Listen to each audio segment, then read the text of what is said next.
Roberto, vamos mudar de assunto e falar do ex-juiz e ex-ministro Sérgio Moro. Na sua opinião, ele também foi cooptado por essas pessoas que querem derrubar Jair Bolsonaro? Isso ele se deixou fazer depois que saiu. O presidente errou na escolha do Moro. O Moro era um grande juiz e um péssimo administrador, um péssimo ministro. Lidar com burocracia, atender deputado, senador, governador, secretário de segurança dos estados, atender os índios, atender os negros, é difícil. Atender a Polícia Federal, aos superintendentes da Polícia Federal, isso é muito complicado, isso é muito difícil.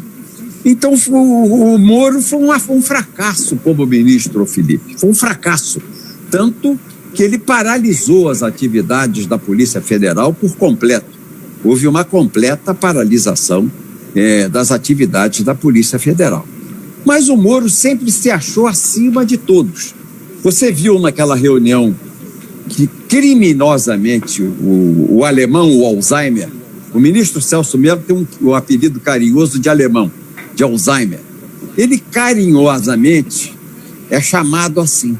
Ele, de maneira irresponsável, leviana, e agora a gente entende, ideológica, porque ele odeia o presidente Bolsonaro, a quem chamou de hitlerista, filho de Hitler, governo nazista. Ele chamou todos nós, bolsonaristas, de defensores de ditadura. Fazendo um parênteses. Eu não sei se ele gosta da ditadura. Ele não parece, não. O Dória eu tenho certeza. Eu não sei se ele, o Celso Mello, gosta da ditadura. Não é? Não sei. Ai, meu Deus do céu. Desculpa, eu ainda não vi de saia andando, né? A gente precisa medir vendo de saia e andando. Mas ele vaza aquela conversa do presidente com seu grupo de ministros. Uma conversa de Estado secreta, que ele nunca poderia ter vazado. Nunca. Porque são impublicáveis as conversas secretas do chá das 5 do Supremo. Elas são impublicáveis. Ele não podia ter feito isso com um chefe de poder como o presidente Bolsonaro. Quando a câmera passeia, Felipe, mostrando o rosto dos ministros na reunião com o presidente Bolsonaro, você viu o Moro assim, ó. Sim. Quer dizer, ele está com ar enfarado. O que eu estou fazendo aqui? Primeiro, completamente fora do contexto, sem saber o papel que ele exerce numa reunião ministerial, se achando mais importante e acima que os outros.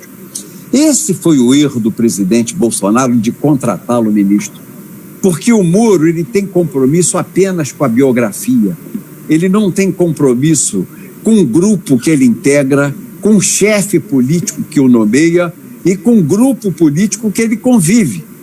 A biografia dele está acima de tudo. Ele disse, o meu compromisso não é com o governo, está acima do governo. Se está acima do governo é com Deus? Não é com Deus, porque ele conspirou contra o governo cristão. É com a biografia dele.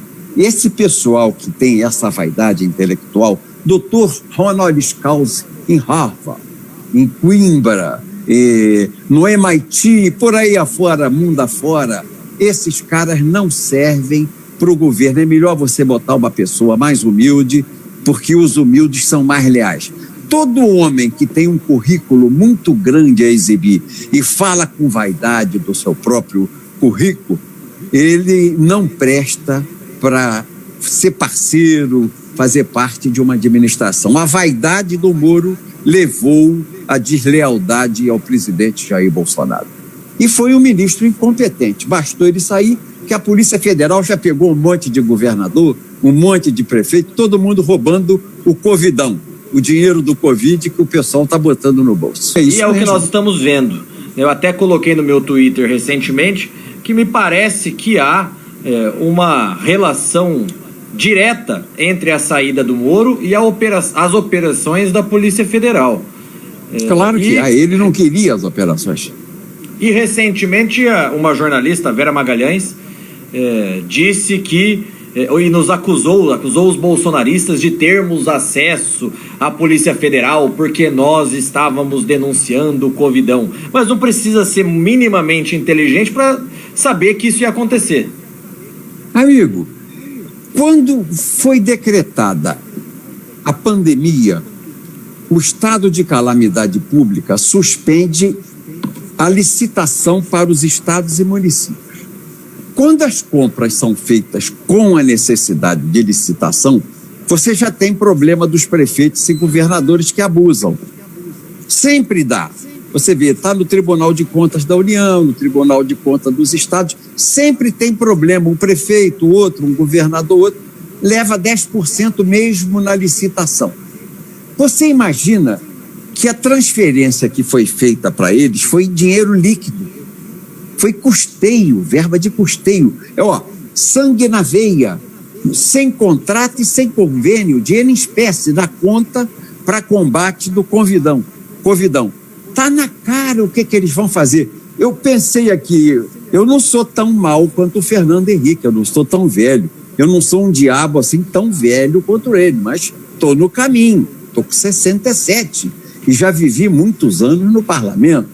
Eu falei, esses caras vão meter a mão no jacar, vão roubar esse dinheiro, ano de eleição, todo mundo sem dinheiro, querendo eleger prefeito e vereador, da onde vão fazer o financiamento do Covidão? E é o que está acontecendo, explodiu em Santa Catarina, no Rio de Janeiro o governador está para ser preso, São Paulo Dória está encalacrado, Pernambuco é um escândalo na prefeitura de Recife, é um escândalo no governo, Pará um escândalo no Pará, existe um escândalo no Brasil todo, explodiu no Brasil todo, municípios e estados que receberam dinheiro para tratar da saúde das pessoas que estivessem infectadas e sem concorrência, um comprava o respirador artificial por 300, outro por 250, outro por 500, uma bagunça, um absoluto desrespeito ao povo, à saúde do povo e o amor à pátria, porque você tirando do velho doente,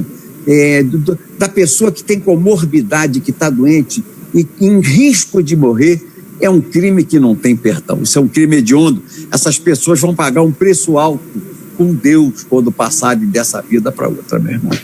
Agora é correto nós afirmarmos que o Brasil vive hoje uma crise de abstinência da corrupção? Porque o presidente Bolsonaro, como o senhor sempre diz, não rouba e não deixa roubar. É certa essa análise? É.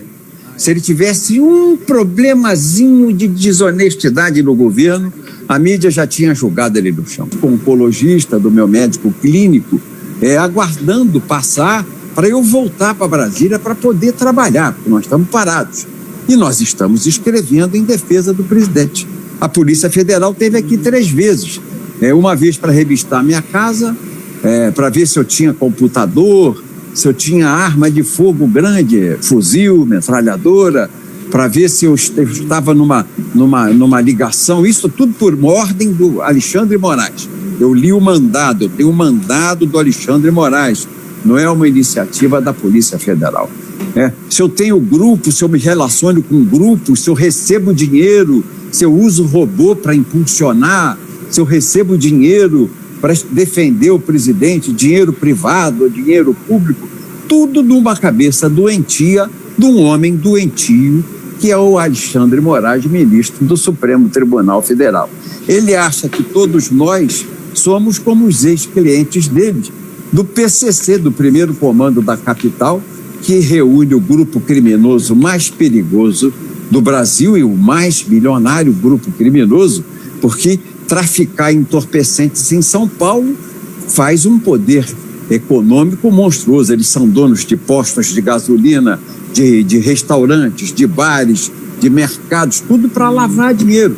E ele foi o advogado do PCC, então julga todo mundo pela régua dele.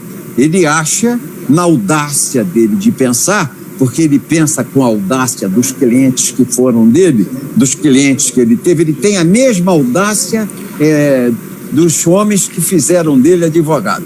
não é? Ele pensa que todo mundo é igual, mede a gente pela mesma regra. Estão ameaçando, o Felipe, o presidente da República, querem julgá-lo no chão. Doutor, para o nosso seguidor entender, e se eu tiver errado, o senhor me corrija. Fala. Existe então uma articulação, uma união de forças de alguns partidos que querem derrubar o presidente Bolsonaro.